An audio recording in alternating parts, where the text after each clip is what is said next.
Have y'all heard the typewriter was patented today in 1868, but it took a Southerner to make it sing with stories of moonshine and magnolias? Coming at you.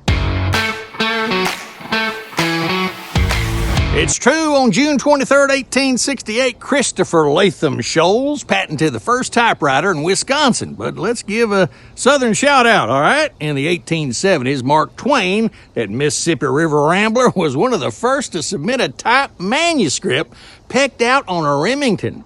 He claimed it saved his hand from cramping while spinning yarns about Tom Sawyer.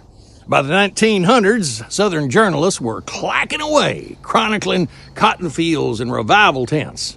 Here's a fun fact. Early typewriters had no number one key. Folks used a lowercase L instead.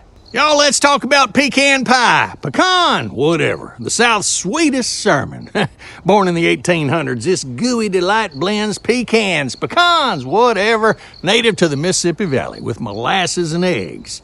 Southern cooks perfected it, especially in Georgia, right here, where it's practically a state religion. The 1930 Salcaro syrup recipes seal its fame. One bite, and you're singing hallelujah. Y'all, June 23rd is International Widows Day, and in the South, we honor strong women like our grandmamas who kept the family farm running.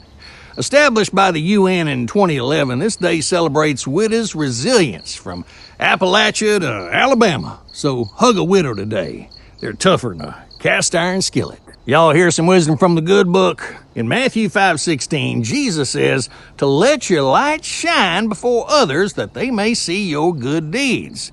Southerners live this, whether it's sharing cornbread or helping a neighbor after a storm. Shine bright, y'all, like a firefly on a June night. Y'all, coming up in Savannah, the 4th of July fireworks extravaganza set to light up the sky. Why'd the sparkler go to therapy? It had too many explosive relationships. And the rocket? Well, it just couldn't find its blast match. Organizers promise a boomtastic show, so bring you lawn chairs and maybe a corn dog. Don't let those sparks fizzle out. And that's all for today's Have Y'all Heard, because now y'all have. Leave a comment if you're smart or smiling or hungry. Until next time, later taters.